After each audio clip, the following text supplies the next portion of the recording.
That party started all up in your ear holes. Here we go.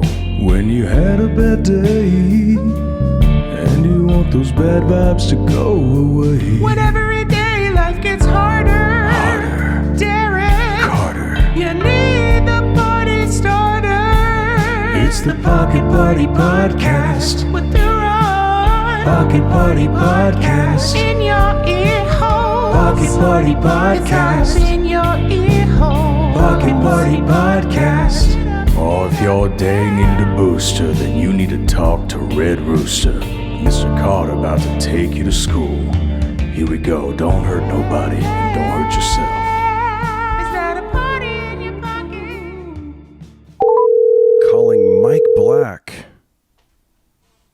Hello. Hey, it's Mike Black. How are you, buddy? We are recording. We are live. Oh, great. How's it going? It's going great. How are you doing? I'm fine. Man, it's so funny. Like, if you don't do something with technology for like 2 weeks, you forget how to. It's like, you lose it. If you use it, you lose it. Yeah. If you don't use it, you lose it. Yes. Even that phrase I haven't said in 2 weeks. So. So you lost it. Yeah. You know that phrase that I forgot? But yeah, it's so funny. Like, doing a podcast over the phone, I'm like, okay, how do I do this again? And I'm like setting up the wrong. Yeah. Anyways, long story short, we're here, we're live. Let's do it. Yeah. Let's not dwell on it. Let's not dwell on it. Yeah. Let's start out a podcast saying all the bad things that happen behind the scenes that people could give two rips about. So yeah. They're like, I had to go to work all day. Exactly. Yeah. I know. I haven't gotten around to doing a podcast in 2 weeks, and I know it ain't working in the coal mine, but it sure is close. Welcome to my world.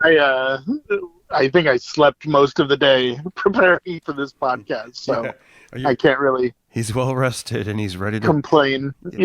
I have friends that have these strange sleep schedules. I guess it's just the comedy sleep schedule, but I'm starting to get up a little earlier lately, although today was an exception.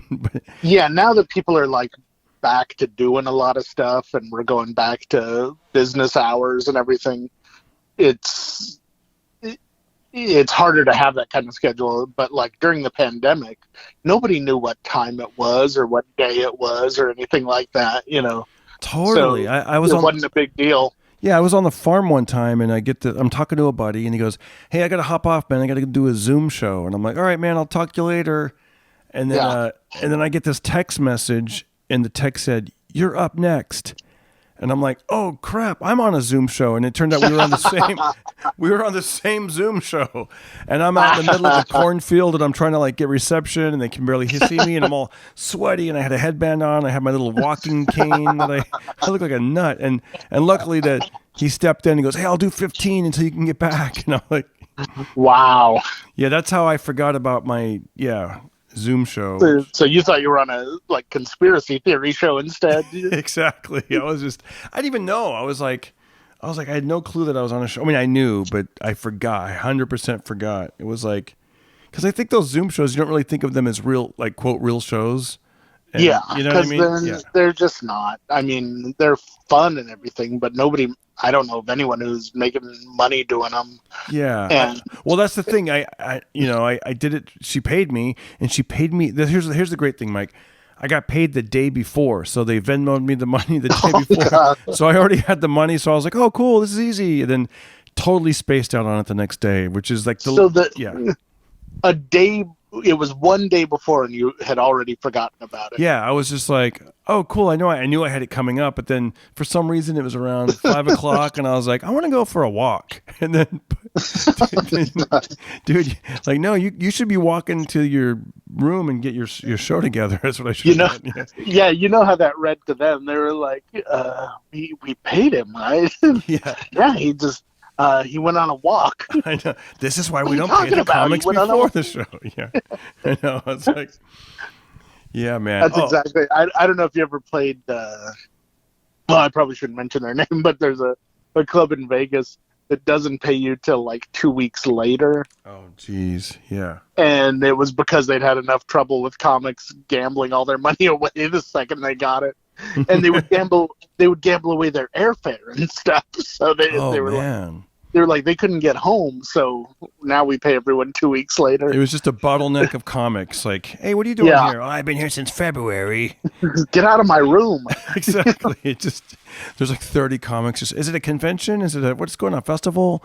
Nah, we just gambled away our travel money. I noticed people leave free food by their doors. I wouldn't eat that.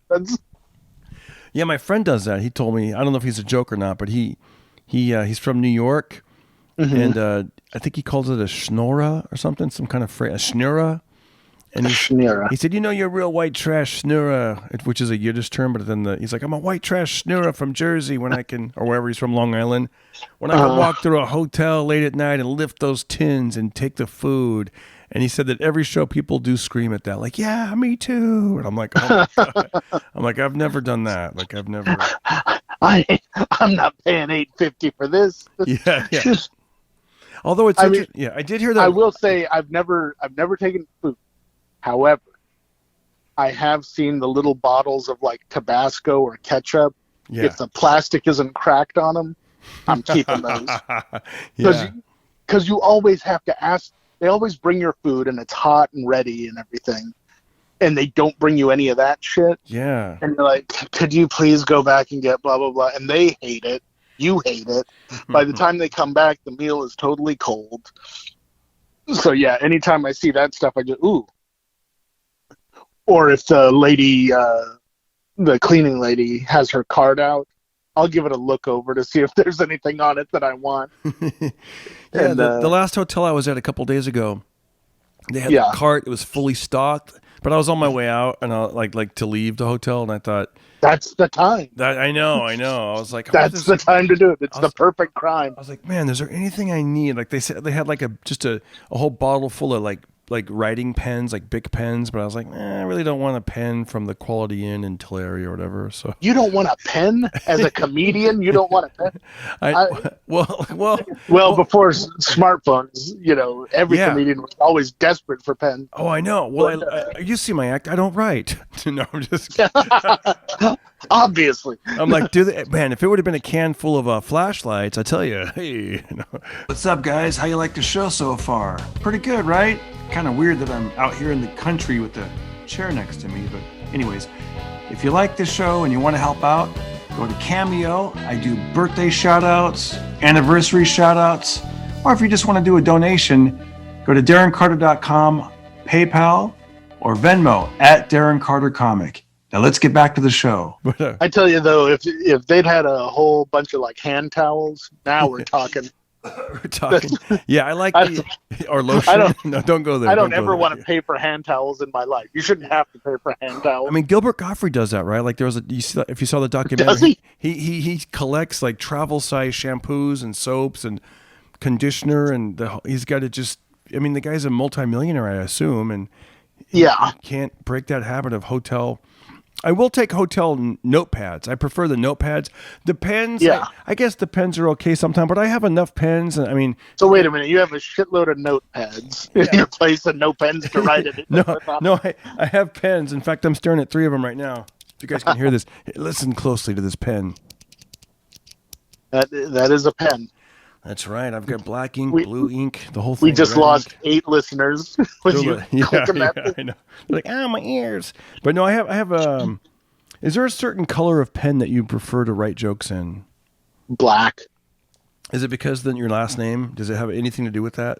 No, it's traditional ink color. For legal documents, for sure, right? I tried signing a legal document with the blue pen, and they wouldn't have it. They said, no, it has to be If you do it in red, you look like a lunatic. It doesn't matter what you're writing. Yeah. If you're handwriting things in red and scratching them out in red, I know. You look like a sociopath. There's no way around. And blue is like for kids. I saw blue. It's blue to me. When I see like a comedian writing something in blue, I go, "This guy's not serious about what he's doing. He's not serious about his craft, about his life, about his life, about his life." Such a non-committal color to go with. Wow, that's interesting because I go back and forth with black and blue, but I got to be honest. I'm looking at my notes, and most of them are written with black ink. I guess I was really serious about these episodes and my exercise regiment. I almost said regime. Yeah. It's like writing it in blue is just so you're wasting everyone's time. There's a I know I was going to Google it, but I'm not. Should I Google this or not? Because it was something about red ink. Google what? Yeah, I'm go gonna ahead. Google. I'm gonna Google it. If you've got the patience, okay, red ink. I have nothing but patience. Okay, here we go. What does the color red symbolize in Asian culture? Because I read something one year. It said, and using red ink as a sign something is a cultural taboo, since in some countries, especially Korea, red ink indicates death. Yeah, like you're not supposed to. And it's funny, I told that to Esther Koo, and she just started laughing because she didn't know about that. And she's American, but she's Korean American, and she's like, "Oh my God, I just signed all my Christmas cards with red ink because I thought it looked festive and Christmassy." But apparently, you're not supposed to write someone's name in red ink because it's like a sign of, Oh God! All her relatives are just like, "What is she doing?" They're like so pissed off at her. They're like, "What did I do?" Esther wished us death on Christmas. Do you remember that when you were a kid? They had like that one pen that would have like the 4 different colors of ink. You would. It never worked. I know it never worked. Yeah. It never worked. Either the ink on the color that you wanted was dry, or the stupid mechanism it had to push that pen down was broken. Yeah. It never worked. And there was always some kid that wanted to steal it and turn it into, remember how you could make certain... Like blow darts and stuff? No. Pens into blow darts. Oh, wow. He would always try and MacGyver that shit and just screw it up. And it was like, that pen cost $1.50 compared to a normal pen. Back then, that was a lot of money, kids listening. That $1.50 was a big deal. $1.50. I was thinking, going down memory lane, I was, for some reason, I came across the idea of a payphone, and I just had these payphone memories. I remember so many times walking home from elementary school, probably even beyond that, but putting our fingers in the coin slot return, and it was like pay dirt when you'd actually get like a bunch of coins. Like, yes! Like, yeah. But then I Googled the amount of payphones, and in the 70s, and I was probably only getting nickels and dimes, but in my mind it was like quarters. I don't know why, but it wasn't. Well, it couldn't have been. Maybe towards the end. The last thing that they took, I think. But they, like, for a quarter, you got 3 minutes on a payphone. Wow. And that's just ridiculous now. I'd be pissed if I only got 3 minutes for a quarter. Oh yeah, or you do a long distance call and you're just like dropping the coins in, and then it would be like doo doo doo, please deposit, and you're like, oh no. Yeah, kids don't know that back then, when your time was up, the operator would interrupt with a message saying, please deposit 25 cents, and you just had to deal with that. And if you didn't have it, you just didn't get to finish whatever you were talking about. I know.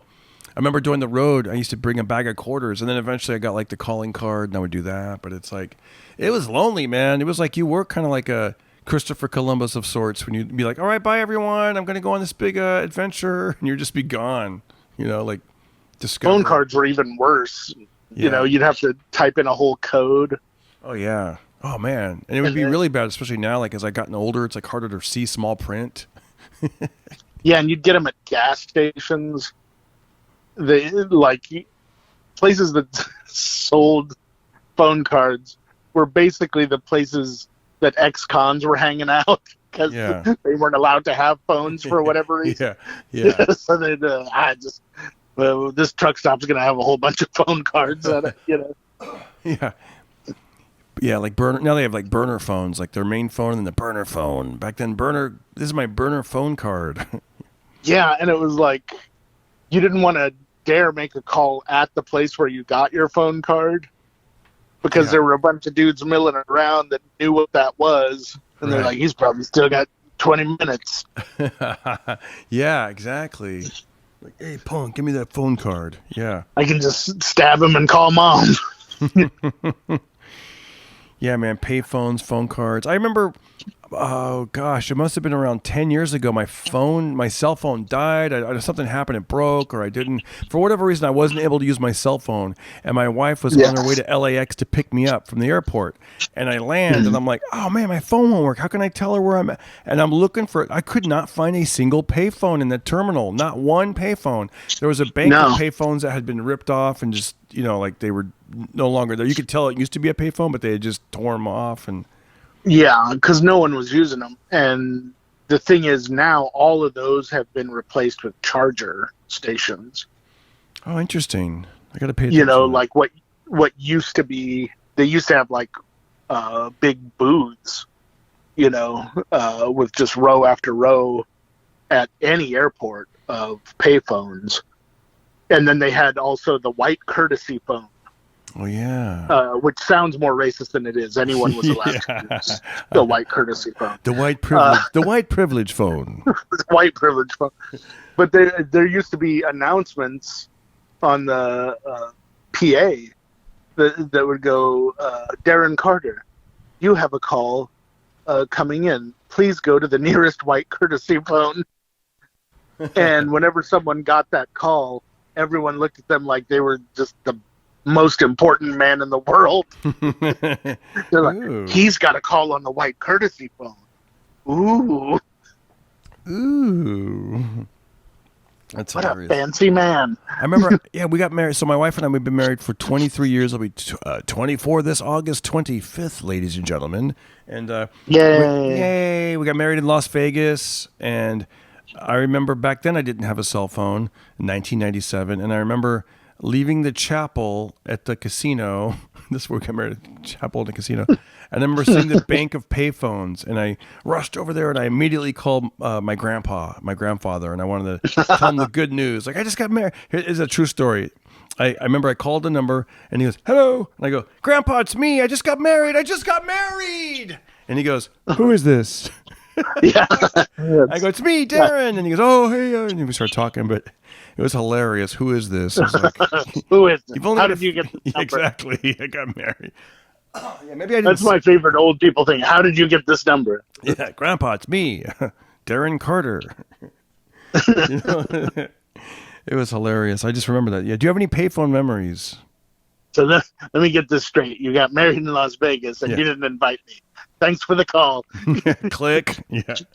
Grandpa, I just saved a ton of money by getting married at a casino and using a payphone. Yeah, I'd be mad if anyone did anything in Vegas and didn't invite me. You know, I like buffets as much as anyone else. You know. Are the buffets coming back, and are they back yet in any other state? Do you have any idea? I'm sure they are. I'm sure, like, there are plenty of states that just really don't care, and I'm sure they've been having buffets the whole time. Yeah, right. You know, yeah, because I went to a like a taco joint. I forget what it's called, Roses or something, out in Temecula, and like it was, you know, you could sit down at the booth and then go get your own salsa and this and that, like a salsa bar. But then when I go to the Mexican restaurants here in like Burbank, they're all taped off and caution tape, and you know, nobody's allowed to go to the salsa bar, and it just. I think a lot of places, and the CDC didn't really do themselves any favors by going back and forth on a lot of the stuff, but I think a lot of places now are like, screw it, you guys know the risk. Just wash your damn hands and don't touch your face. Yeah. Like, even the fountain drinks, like out there in you know, Riverside or wherever I was at, Temecula, Marietta area, like you could go get fountain drinks, but then other places, like I went to In-N-Out Burger on Van Nuys, and you weren't allowed to they had to get it for you, and it's like, all right. Yeah, it's like I respect the places that are really trying to put the customer safety first right now. But you know, I also, more than I used to, I'm starting to understand the thinking of the places that are like, well, which is it? Are we allowed to do stuff or not? You know, because it's so frustrating. They've made it so frustrating with, you know, literally in 1 week it went from you need to wear a mask to maybe you should wear a mask if you're vaccinated, maybe not. Now it's if you're vaccinated, you can French kiss, but it has to be on a lawn. Can't do it. Yeah, you can't do it in the mall. You have to do it outside. Because last year, remember this summer, they were like, no, if you're at the beach, you can only walk on wet sand. But if you're on the dry sand, you're not allowed to stand. You cannot sit down on the dry sand. You have to. It's just like, oh man. If 2 out of the 3 people in your menage a trois are vaccinated, you're fucked. That's basically like, that's next. I swear, that's the next. I know a guy like literally 13 months ago. Like it was fresh into the pandemic when we had no clue. When you're seeing images of like Chinese people collapsing in the street with stretchers and them, fumigating money and spraying it. You were like, oh my gosh, how crazy is this going to be? I don't know. My buddy is just and I'm going to keep it clean, but I think he's like a sexaholic or something. He jumped on a plane and because he met some woman online. No one ever, that's all sexaholics want people to respond, and they never do. I know.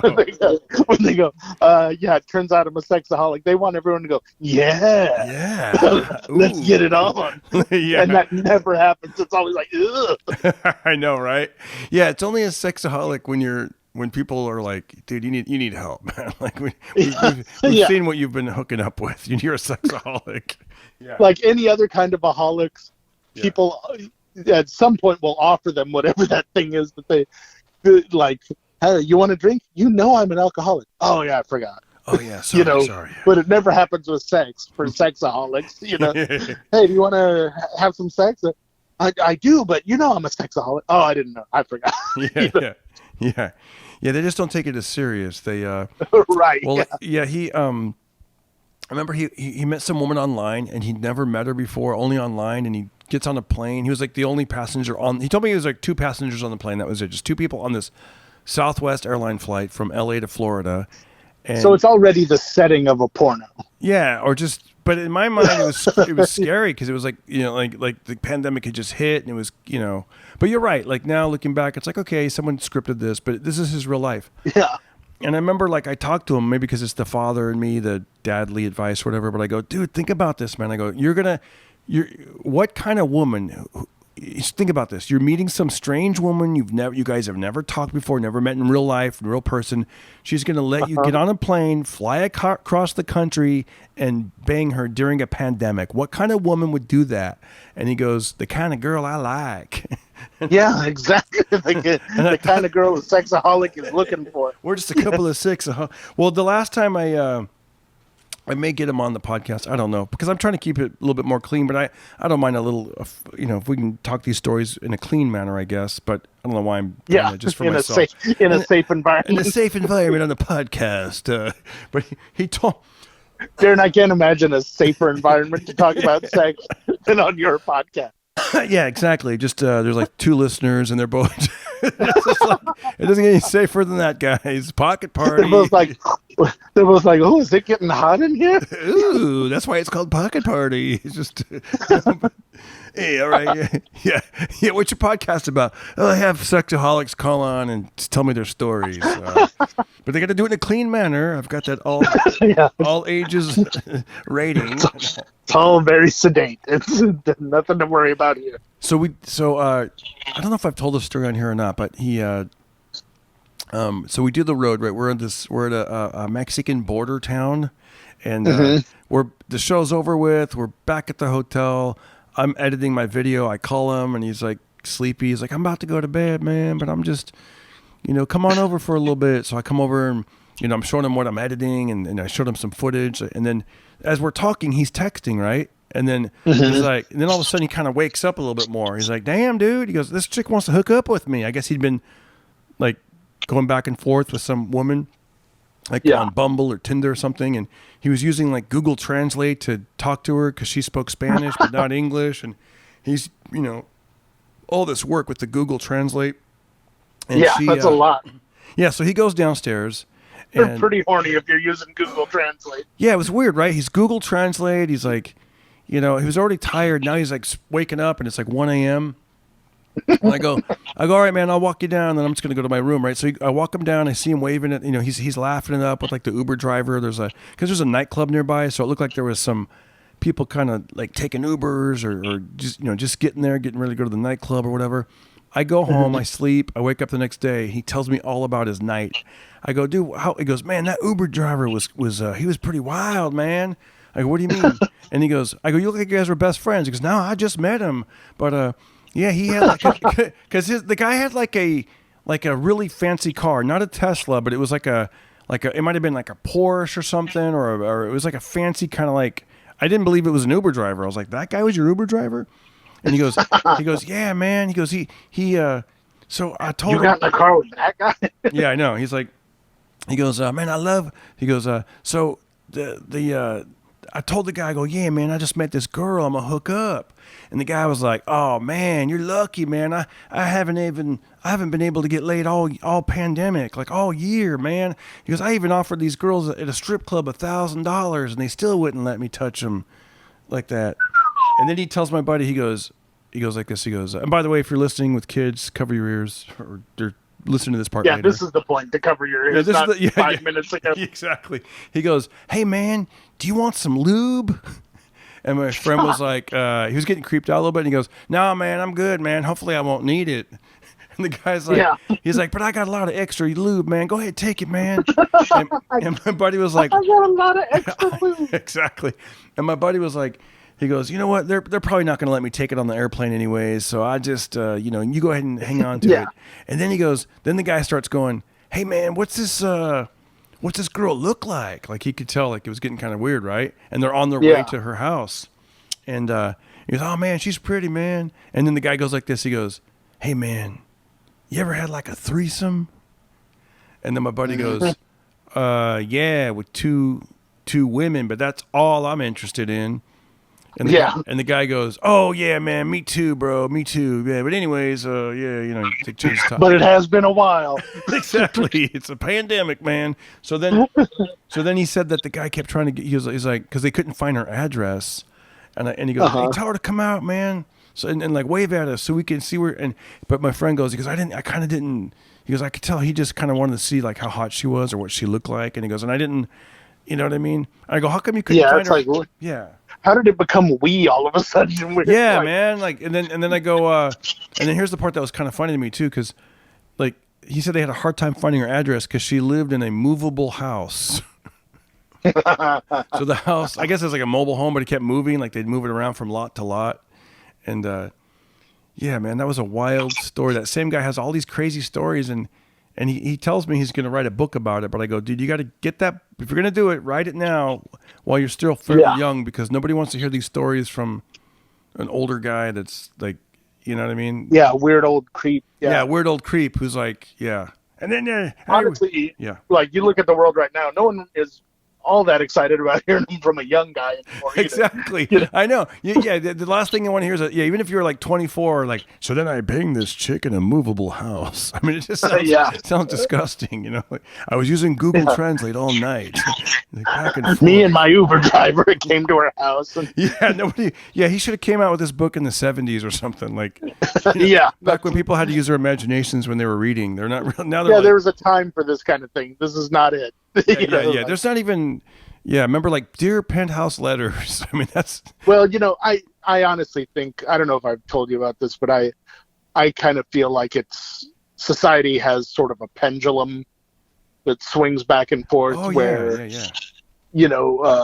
they go real conservative and then real liberal, where it's like things get real conservative. Everyone gets real, I want to go to heaven and all that sort of stuff. I'm going to do what the good book says and everything. And then they, after a while, a few of the people who aren't quite as committed start going, I haven't been laid in a long time. Trying so hard to get into heaven. I think I'm going to try that out. And then it starts to swing the other way a little bit. And then eventually it goes like full on Caligula, like orgies everywhere, everyone going nuts, doing cocaine and stuff like that. Don't you think that's where we're at right now? I think that's next. I think now we're really. I think right now we're still at that ultra conservative-y sort of point. Wow. And really, I don't know. Next, we're gonna. I was just talking to Sam Tripoli the other day on the phone, and he was driving around Hollywood, right? And he goes, dude, there's a homeless guy jerking off right now in front of the store. And I was like, it's funny because I was trying to picture where he was at. I go, what are you on, Highland and Hollywood, or Hollywood and Highland? And he goes, what, do you want to come down and check him out or something? I was like, no, I was just wondering where you were at. It just, no, but I mean, like right now with like a mix of things like cancel culture and the pandemic and stuff like that, we've had this very long period where even against people's will, they're not doing a lot of stuff, you know. Oh, that's true. And now that even the simple things like going to a baseball game and going to a concert, right. going to a fair. And so I think now that like people are starting to go back out again, like you can see it in traffic.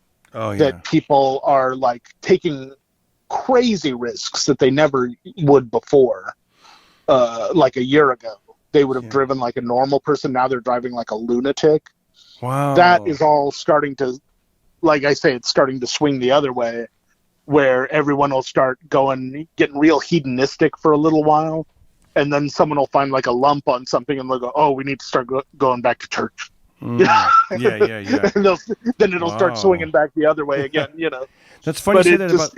It's funny you say that. It always goes back and forth like that. I think about the driving. By the way, guys, if you're listening to this on YouTube, give us your thoughts in the comments below. There's a comment section below.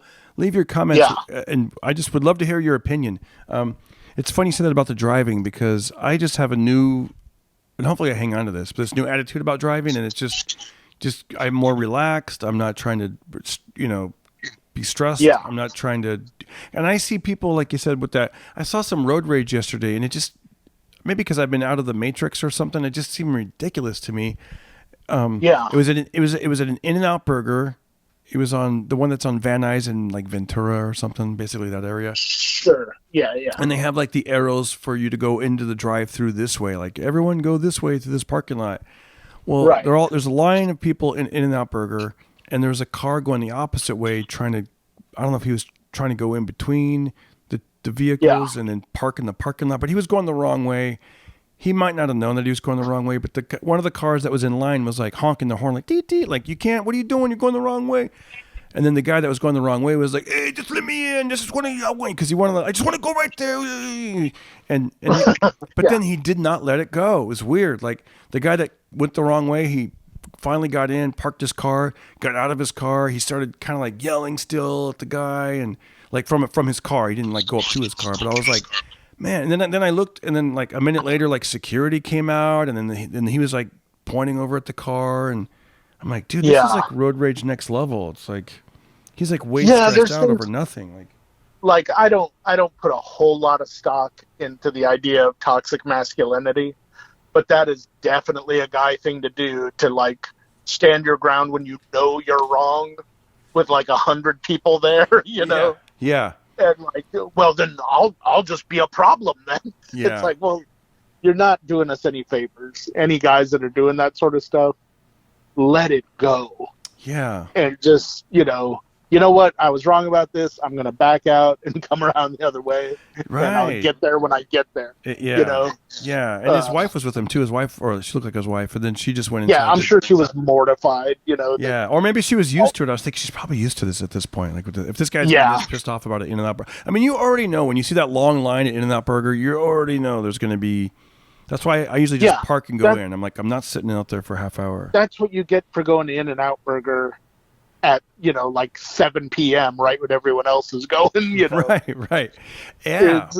Expect a line. Don't go there when you are starving to death and expect immediate service. Oh, guys, I have a hot travel tip, man. This is a hot travel tip. This is good.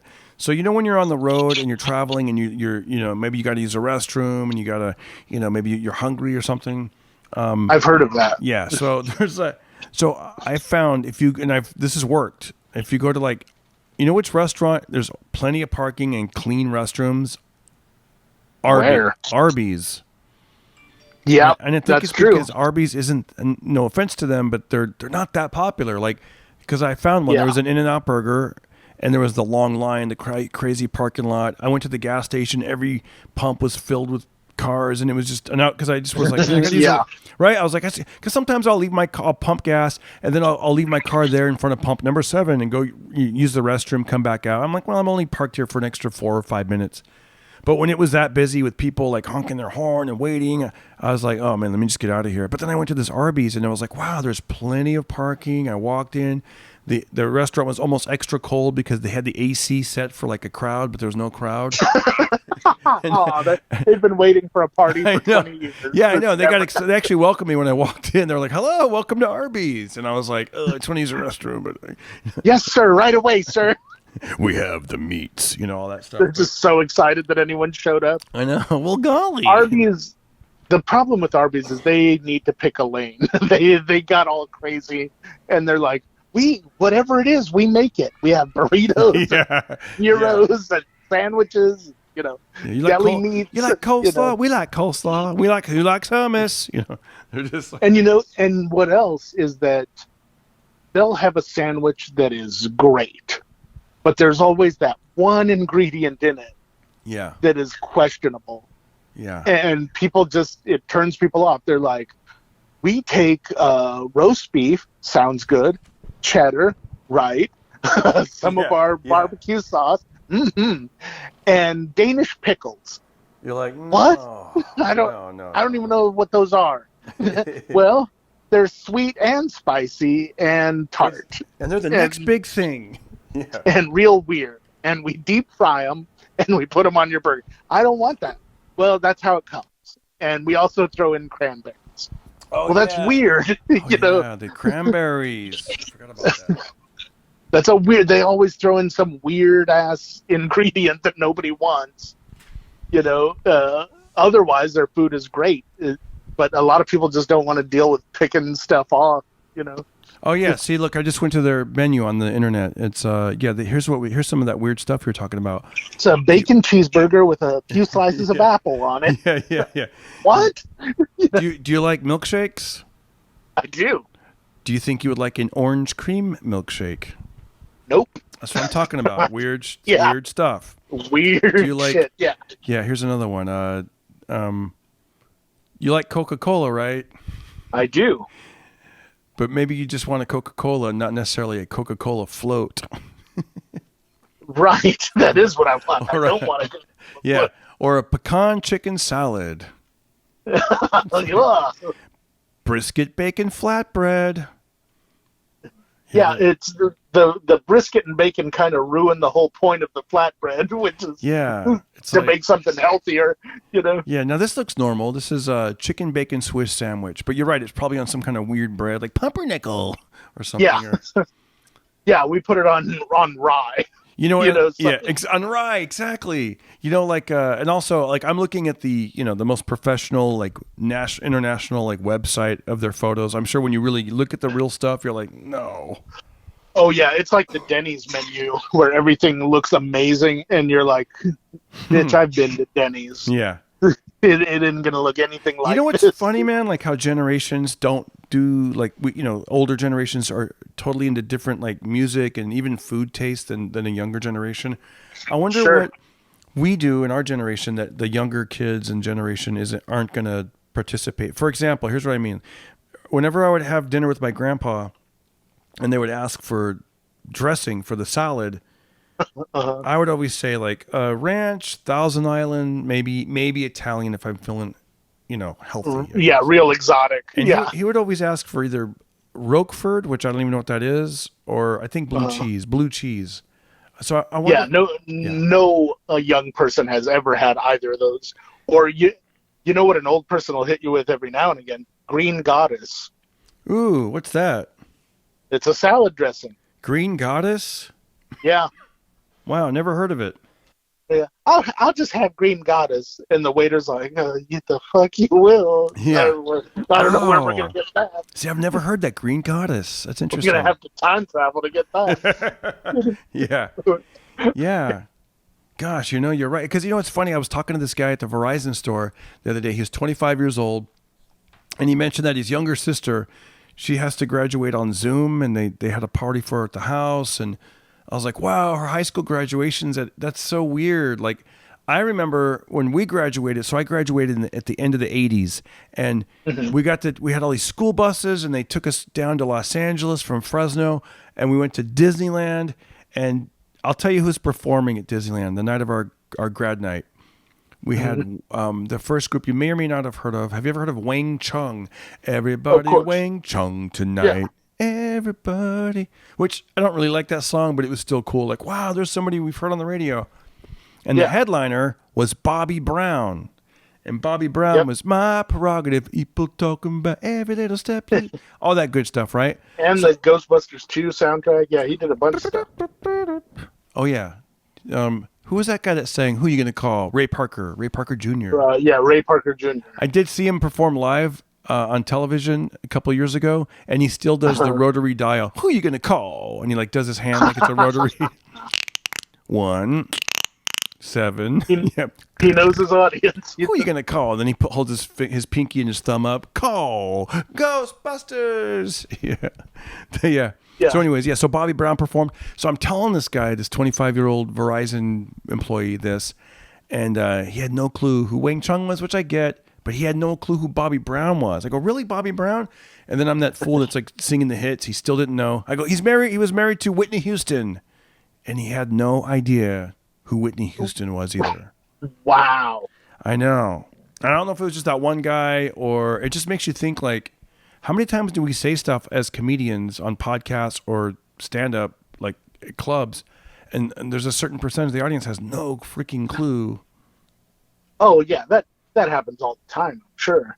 I was thinking Bobby Brown, Whitney Houston would be a big one, but apparently not. You thought they were eternal, and then yeah. people will love these two forever. Yeah, that'd be like That's me. Not how it works. Yeah, like the green goddess salad dressing. That's like yeah. Dude, that was really funny. That was good how you pulled that out. I had never even heard of that before. Yeah, I saw it at Target. They sell it still, but it's like a lot of things they sell for old people, like oils and stuff like that. Oh yeah, 7 Seas Green Goddess salad dressing, $1.98. Yeah, that no one else has heard of. Oh wait, that's if I use Instacart. If I go on Amazon, it's $18.71. Oh, that's for a 3-pack though. Oh, okay, yeah. It's like they're really putting it to the old people. No, you want this rare salad dressing from your childhood? No. You expect me to eat these sardines without it? Oh wow, this actually looks really good. Sardines. That's another thing, right? When I was younger, my mom would eat sardines, and then so I was like, oh, sardines. But then there's no way a kid now is going to be like, peeling back that tin and then seeing like these fish heads and or whatever. Yeah, no thanks. Yeah. God. I don't even eat tuna. So it's like there's no way. Do you eat tuna? No, I don't eat seafood at all. Oh wow. Okay, so here's the ingredients of here's what someone wrote. How do you make Green Goddess dressing from scratch? Okay, it's 1 cup of mayonnaise, 3/4 cup of sour cream, chopped fresh flat leaf parsley, chopped fresh. Is this word pronounced tarragon? Tarragon? Sure. Yeah. Fresh. Yeah, it's a small drag. Rice vinegar. Oh, look, 1 anchovy fillet. That's the part that. Oh my God. Yep. Yeah, that's the gross part. I was with you. I was like, I could do mayo, I could do sour cream, I could do parsley, I could do, and then it got like. Yeah. Well, a lot of places used to use anchovies in Caesar dressing. Wow. They were just a thing. It was like sardines. They were one of those crazy fish that people were, it's keep in mind when all those people were old, it was like the Great Depression and the Dust Bowl. People were eating a lot of stuff that they wouldn't normally have eaten. That's true. Do you said that you don't eat seafood, and I mean, we're talking like you don't have shrimp, you don't do none of fish it. sticks? I just don't care for it. Wow. I don't want to gross anybody out, but there's a lot about. Sometimes you can just learn too much about a type of food, and you're like, I'm good. Oh, okay. Like stuff that the fish eat and stuff like that. Yeah, that sort of stuff. And and it's like my cousin, people go, well, what about cows and stuff like that? I go, I know that they're just as bad, but I don't know specifics. Yeah. And I don't want to. Yeah. Don't come rushing out to tell me. But yeah, because if you think about anything, will be like that's always the next step. People, well, the chickens, blah blah blah blah blah. I do. Yeah, I mean, and I don't want to hear it. You're right. And even if you think about vegetables too long, you're going to be grossed out, right? Where you're like, because they come from dirt and the farm workers pee on them, and whatever. Yeah, exactly. Like all this stuff. I don't like the whole system. Basically, the whole system. I just want to go to the store and have it served to me. Like, just blindly. Yeah. Like people are like, oh, that's processed. Good. That's what I want. Yeah, I know. The more processed, the better.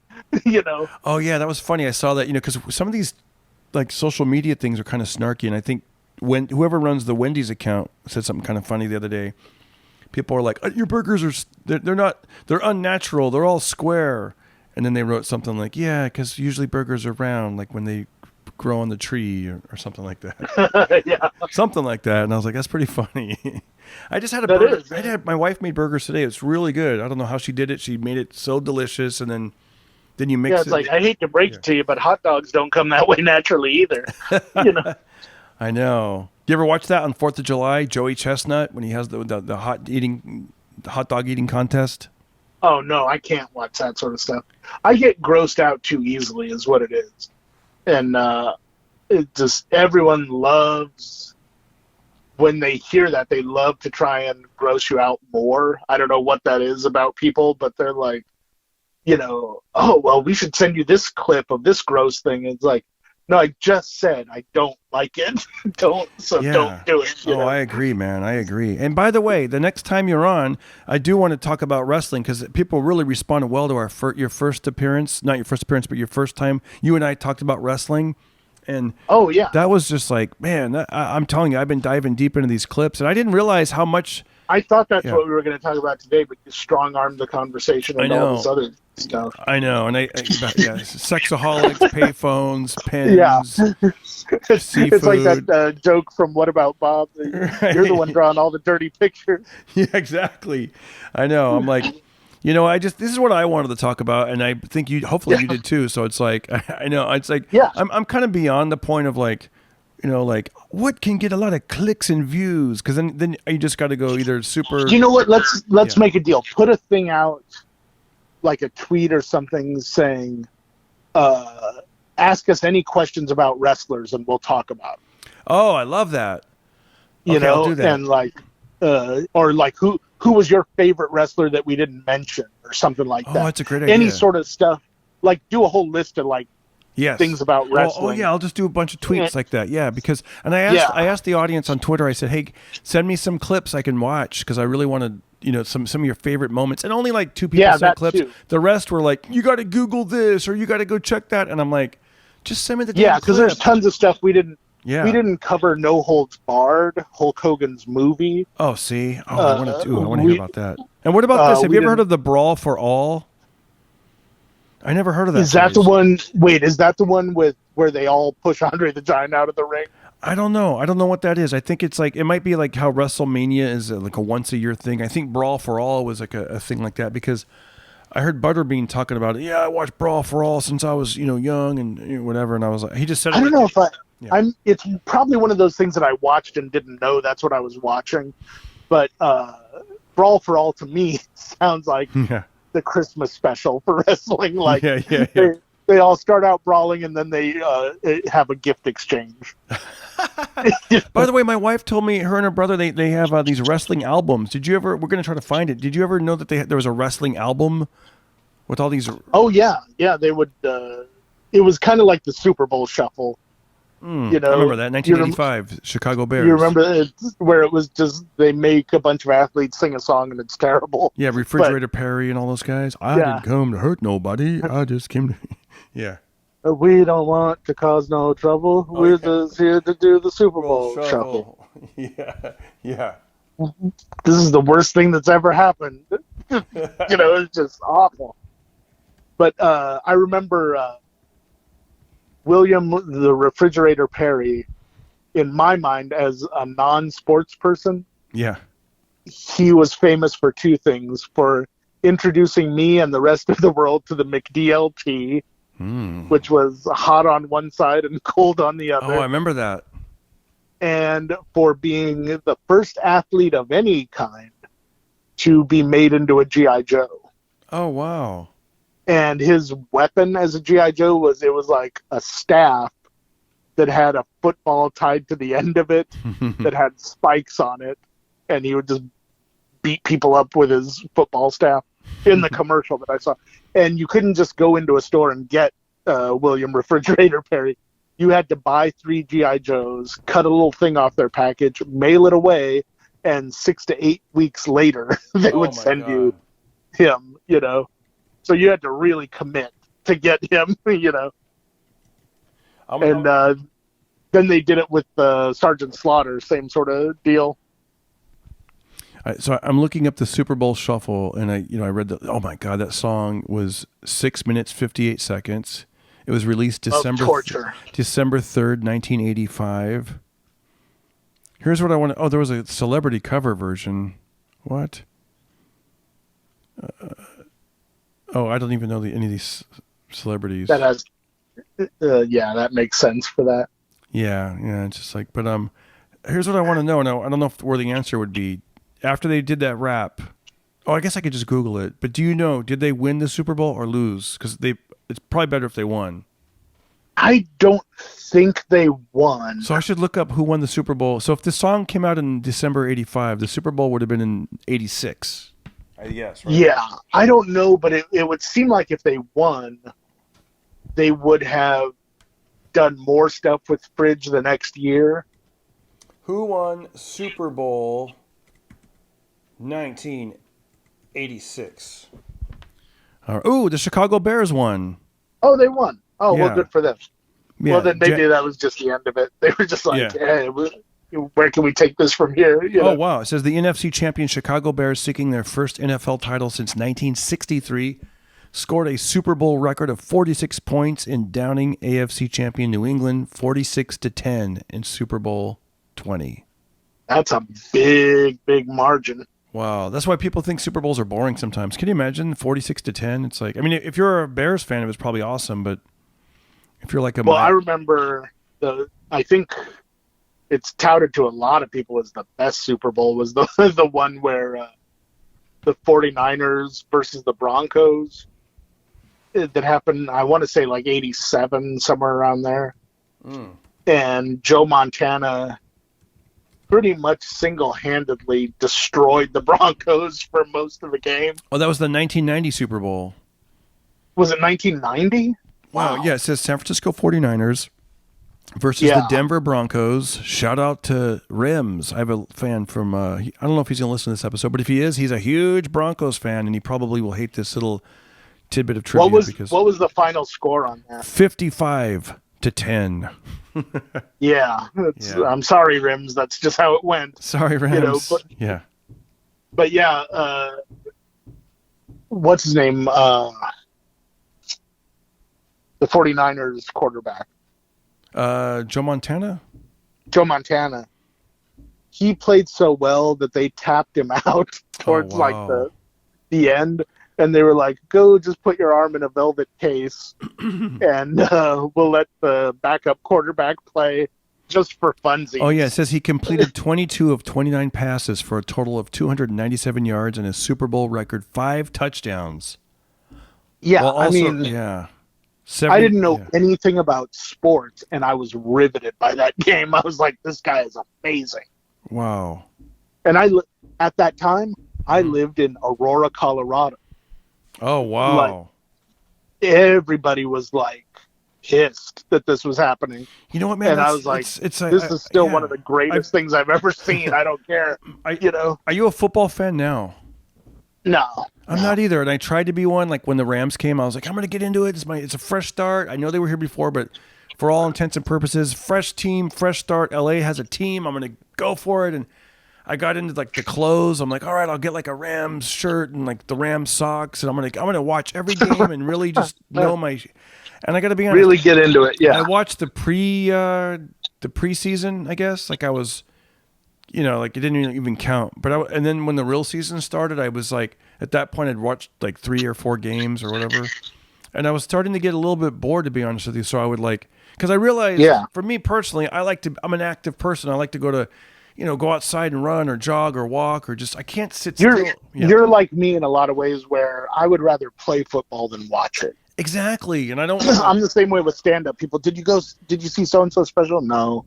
Did you go to this show? No. No. I would rather do stand-up than watch it. I just. Exactly. So I don't work that way. I was recording these games and I would be like, okay, I'm going to turn this 3-hour game into I'm just going to fast forward to the commercials.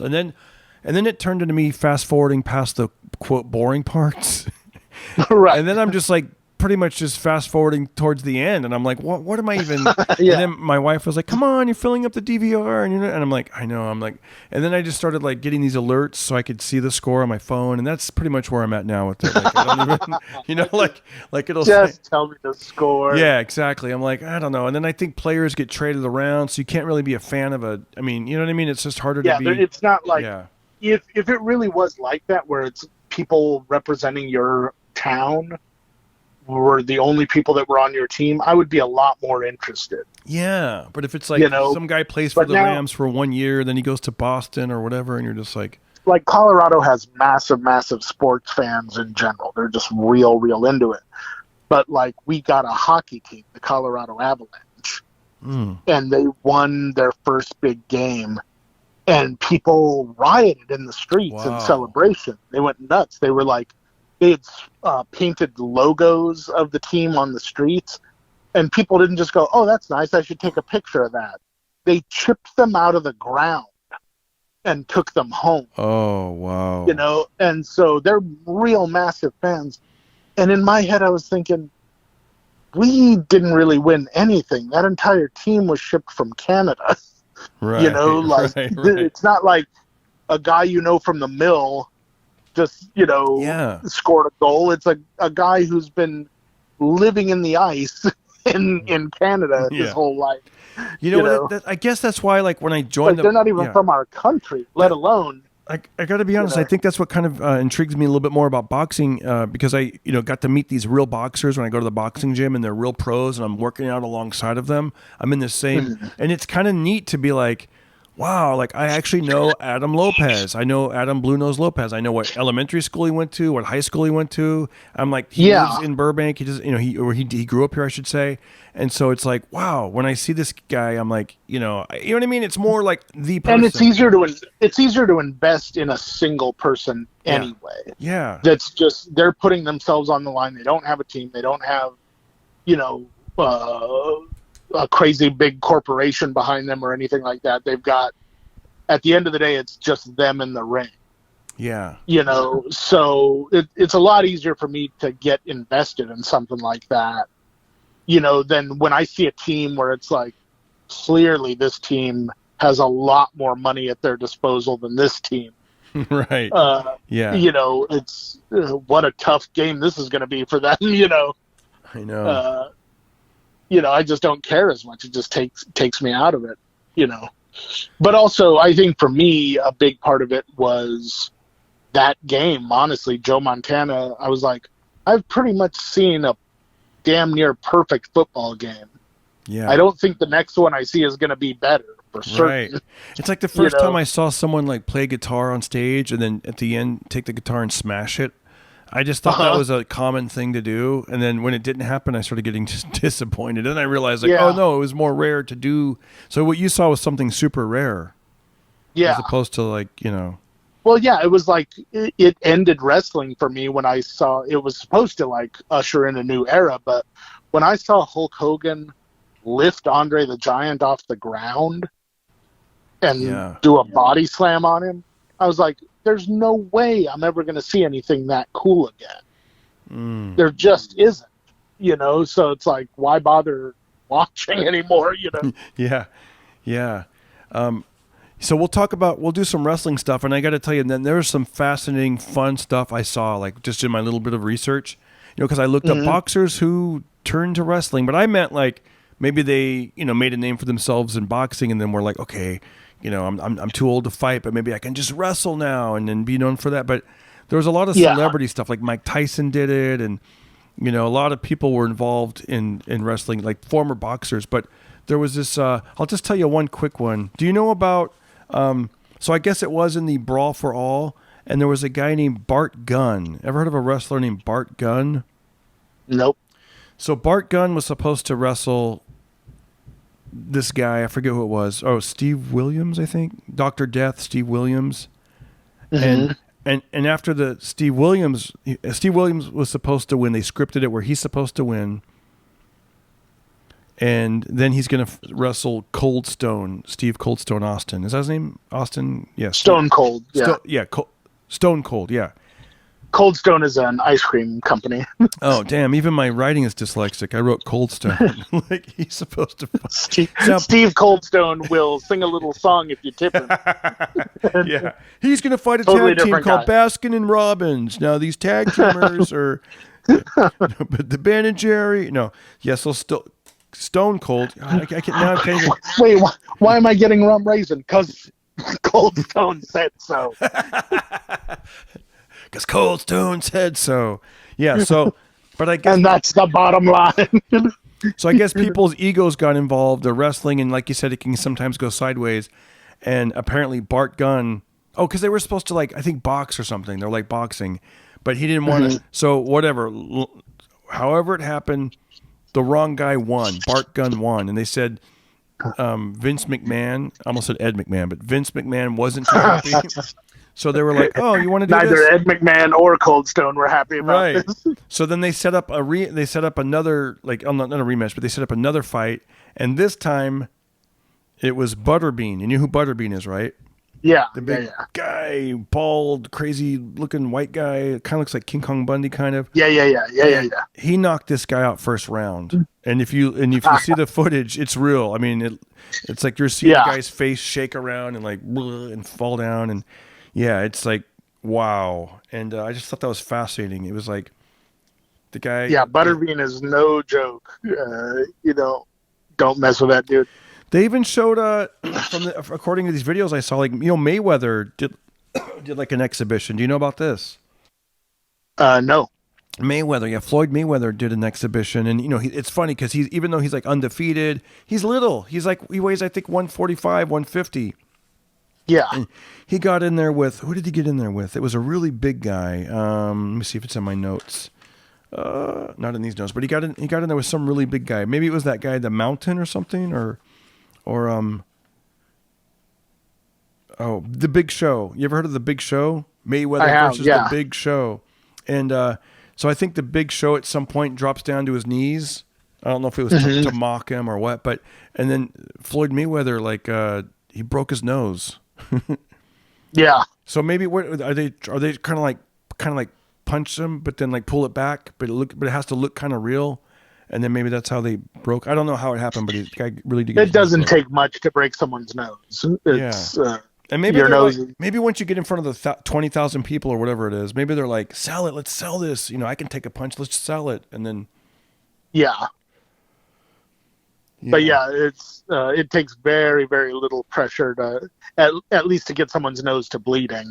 Yeah. You can do it from sneezing too hard. Oh yeah, but well, Mike, listen, it was great having you on here. Thank you for everything, and I know we. Thanks for having me. We end with words of wisdom. I don't know if you have any this one or not, but my words of wisdom is to find an Arby's bathroom because, like I said, they're clean. There's plenty of parking, and just tell them to hold the anchovies or something. Yeah. Yeah. For me, I guess my words of wisdom would be that Crazy Glue is not, in my opinion, as good as Gorilla Glue. You know what? It's funny you say that. I recently bought some Gorilla Glue, and I got to be honest, I think it's a little bit, I like it. It's just stronger. Yeah, I don't know. It's funny. Even though it fixed the part that I was trying to fix, I ended up breaking another. I bought some sunglasses at Kohl's, and they were just so great. I love these sunglasses. I've only had them for about a month, but they're very lightweight. Like, they're not too heavy. They never hurt my ears. They're just so comfortable. But then one day the lens popped out, and I'm like, dang it. So then I got the Gorilla Glue, but then the whole temple, like, broke. So it was just time to let go. But I ended up going to Kohl's. I know. But the Gorilla Glue saved. I went to Kohl's and got another pair, and normally they were $30, but I got them for like $7 or $9 or something. Yeah, because they're cheap pieces of shit. Yeah, they've broken on everybody. Yeah, you're like, you weren't alone, Darren. It's you want the package, the 2 sunglasses and Gorilla Glue? Okay. Yeah. All right, man. Gorilla Glue, you got it. All right, this is. Want to thank our sponsors, Gorilla Glue and Kohl's. Also, 7-Eleven phone cards. And, also, Dale's sunglasses that we promise won't break. Yes, the and third time you buy them. Green Goddess salad dressing. Salad dressing, yeah. Did we mention any other products? I think that was everything. Blue cheese dressing, maybe. Sardines. Sardines. This is also brought to you by Sardines. Yeah, but then again, we've just pissed off our sponsor because my co-host here doesn't eat seafood. He gets grossed out by it.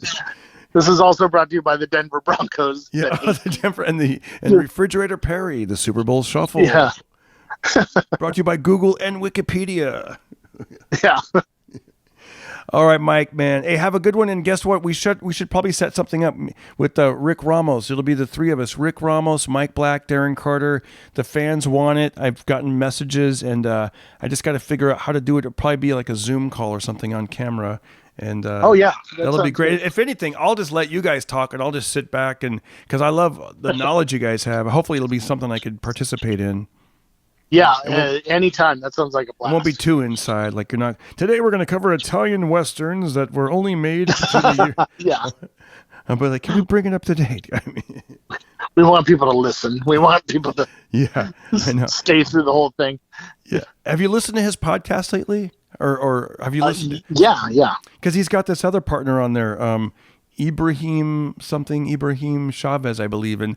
That guy's pretty well versed also. Like he also knows this stuff. Really knowledgeable. I'm like, damn, these are two knowledgeable dudes. And it's because before it was interesting when I'd hear it with like, he had like, Lee Syatt and that dynamic was like Lee would be more like my role. I would be like, what's that movie like? And then he would like explain it. But I'm like, man, when these two guys are like, sometimes Rick will just sit back and let that guy pontificate. Yeah, just let him roll. Yeah. I'm like, wow, like that must be nice. Like to have another guy that's equally as knowledgeable on something. But anyways, that guy is really well versed, and he comes to play, like when it's whatever he does episode they're doing, he does his research. I was telling Rick, he also like he speaks in a very like relatable way. I feel like it's not like a guy who's trying to talk out of his yeah, he's not like pretentious or anything like that. No. He's just very solid in his knowledge, Yeah, he was dropping these F-bombs, but it totally fit. I didn't even notice it. And then I was like, wow, he's just, I was like, yeah. But it was good though. It was like good. He was like, yeah, you know what, man? They were talking about MTV, the early MTV days. He goes, Martha Quinn, I just wasn't fucking feeling it, man. Like, she just wasn't hot to me, like, what the fuck? What can I say? I agree. Like I was like, yeah, he talks like he doesn't even know there's a mic on. I'm like, this is so good. Like they have a good thing going on over there. Yeah, I agree. Martha Quinn sucked. Once Duffy came on the air. Her? Karen Duffy. Yeah. Yeah, I was like, all these other girls are stupid. Yeah, Karen Why Duffy. even bother? Yeah. That's funny. I like Kennedy too. She was cute. And what about now? Do you watch MTV now or no? You don't watch it? No, they don't do music anymore. Yeah, it's all I know, right? Everything else, Yeah. I don't like that they used to be like about music and about rock and roll and stuff like that, and then they kind of sold out the first generation that supported them by doing all this other stuff, and now we sound like old bastards because we're like, in my day they played music. That's when I first saw Thriller. Yeah, so I don't like... Wang Chung played at my grad night with Bobby Brown, Whitney Houston, hello. Did you happen to see that video? I repost it every now and again because it makes me happy, but where David Bowie calls them out on not playing any black artists. I love for the first few years. They really just didn't... And like the guy that's interviewing him is like trying to backpedal as best he can. And he goes, well, families in the Midwest would be kind of scared of Prince and stuff like that. Oh, and David Bowie's just like, interesting. And he's like, you can tell David Bowie's thinking about like Ziggy Stardust and the Spiders from Mars. And he's like, how does me doing that work and Prince doing Purple Rain not work? Purple Rain. Yeah, man. Gosh, but yeah, I know. It's worth checking out. I was a huge Prince fan too, man. I remember, gosh, all those songs came, they were released during like my coming of age, 12, 13, 14, 15, like 16, all those, that age is when like Purple Rain came out, for me, like when I was in high school, and it was just like, amazing. Like, I have clear memories of different songs, you know what I mean? Like the first song. I had I remember that song and the movie, of course. Yeah. But I went to see it at the New Beverly about 2 years ago. They did a showing of it. And first of all, it's a great movie still, as far as like a really well set up concert film, essentially, with like a little story to go with it, you know. Yep. But what I forgot, and it was one of those things where I was like, is this really happening? This can't be happening. But then at the same time, I was like, I can totally see Prince doing something like this, but I don't remember this. And I guess I had just blocked it out. You know, the end of the movie is basically just like 3 songs of his back to back. Yeah. You know, and it's him on stage and the crowd's clapping and going crazy. He does Purple Rain, but then he does like Baby I'm a Star or something. Yeah, that's the one. Baby I'm a Star. Hey, I'm gonna sing it real quick, you guys. Hey, look me over. Tell me, do you like what you see? Yeah. Hey, I ain't got no money, but I'm rich on personality. Yeah, something like that. Yeah, that's the one. Anyway, so he's singing that, and it has like a guitar riff in it, and they bring him his fancy pearl white Prince guitar. And I was like, God, that guitar, I guess it makes sense. That guitar is very phallic that Prince has put on there. Yeah. And then I shit you not, it starts hosing down the audience. Wow. He literally blows a load over the entire audience as the finale of the movie. And I was like, no, this is not. And I think back then they didn't really understand that that's what was happening. Yeah. Because everybody, boy and girl, old, young, they were all into it. They were like, his guitar squirts liquid all over us. That's amazing. It's a super soaker. Yeah. And everyone is having the time of their lives. Wow. As Prince just unloads on everybody. And then they roll credits. I was like, that is the most amazing thing I've ever seen. And I can't believe I had blocked it out completely for and you know years. what's funny is phallic as that is or whatever, it's still, you still had to figure it out. You know what I mean? Like compared to now.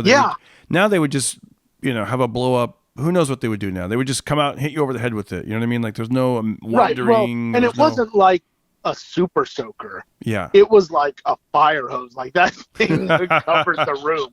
Like people were like, oh, wow. Look at all this Prince juice we're getting.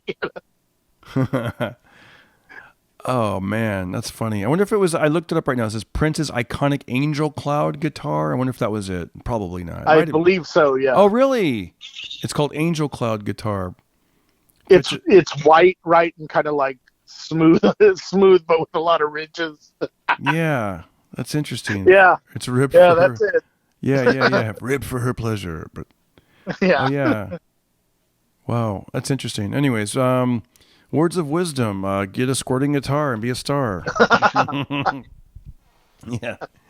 But yeah, remember that song, Dearly Beloved, we are gathered here to give to this thing called life. Electric word. Remember that one? The elevator. I do. The elevator breaks down. Go crazy. Yeah, I remember being on he said the elevator was a metaphor for the devil because he couldn't. The record company said you can't use devil in the song. So like, wow. If the devil tries to bring you down, go crazy. Wow. Dude, words of wisdom. That was good.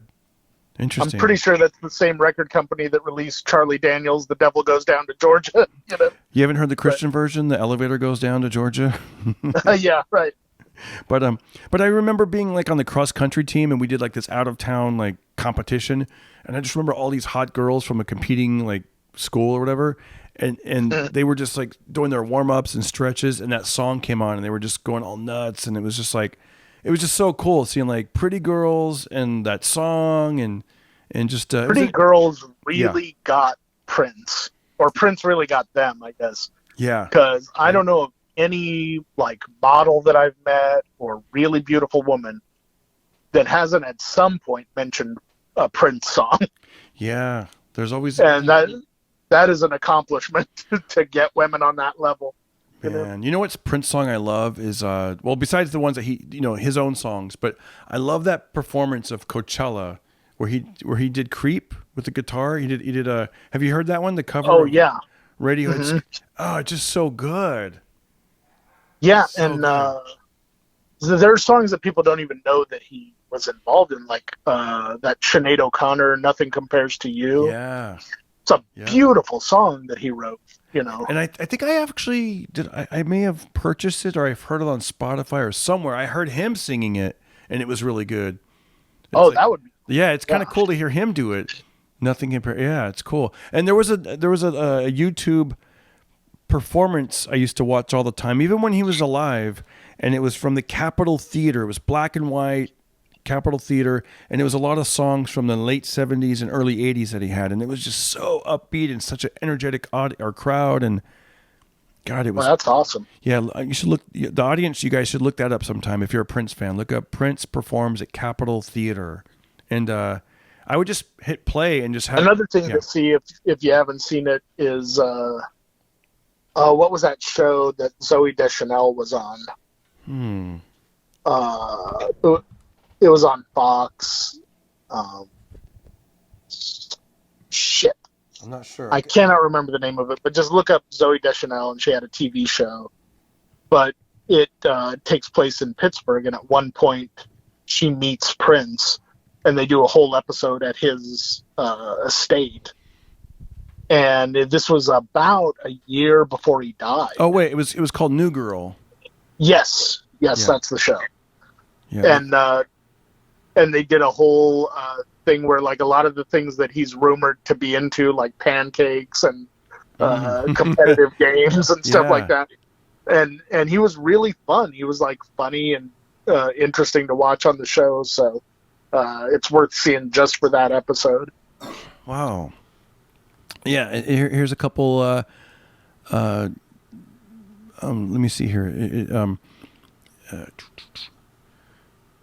Merriweather, who got connected to Prince by meeting his manager at a party, talked about how they lost an opportunity to have Prince on the show in a previous season. But he came back around for season 3 when Fox asked the team to put together a Super Bowl episode. For a time, they feared he was going to back out of the whole thing. Instead, Prince asked for changes to the script. And then this is a quote.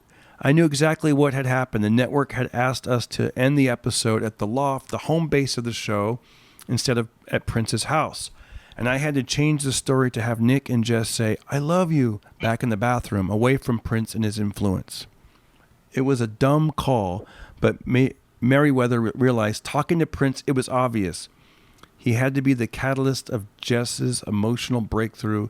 That was the reason for the episode. Eventually, Prince made it into the filming, but his influence wasn't limited to the moments between action and cut. Right before we were about to shoot him performing his new song in the episode, he asked my producer for a megaphone. Right before the first note, he pulled out the megaphone and called out, Does anyone want to fall in love tonight? Everyone cheered. We hadn't asked them to. It was just a feeling. You just had to shout it. Prince even came up with something funnier than what the team had written. As scripted, Zoe was intended to be in a dark closet with Prince surprising her by turning on a flashlight under his chin. And that's my bit. Prince was standing on the balcony beckoning to me, she said. I walked up the stairs and followed him into the bathroom. He turned out the lights, then he flicked a lighter on underneath his chin. He said to her, Isn't this funnier? What a guy. Fox will rebroadcast the episode in honor of the legendary singer. Wow. Yeah, I'm pretty sure it's on like Netflix and stuff like that. But it's worth seeing. He's really funny in it. That is funny. That is funny. You know, for me personally, I'm a flashlight guy. That's what I do in my act. But for Prince to have a flame, that would be funnier. It would be because it's kind of like ooh, you can picture the flame dancing around, and he's Prince. You know. Yeah, it's just a little more interesting for him to have that. Yeah. Maybe I should steal that and start doing that down at the clubs. Anybody have a lighter? Enough of this flashlight crap. No. Did you hear Darren Carter burn down the Bray? Exactly. I know. Yeah, he was doing a podcast with Mike, and he got inspired by Prince from Zooey Deschanel's girl or whatever. Mike, we're blaming Mike Black for the whole thing. Yeah. We're making yeah. Mike, thank you for taking part of your day to do the Pocket Party podcast, and it's anytime. It's been a real treat, guys. If you like this podcast, do me a favor, leave a comment on YouTube, share it, give it a thumbs up, help that algorithm, man. Let's get this thing cooking, man. Let's get 1,000 views on this. All right, guys, I love you, and Mike, you're the best. Thank you, and let's do an episode soon. Thank you. You got it, buddy. Bye-bye. Right. We're done with this interview. Everybody listen to Darren Carter. We all know he's the party starter. So if you want to listen to a podcast for free, then listen to the Pocket Party.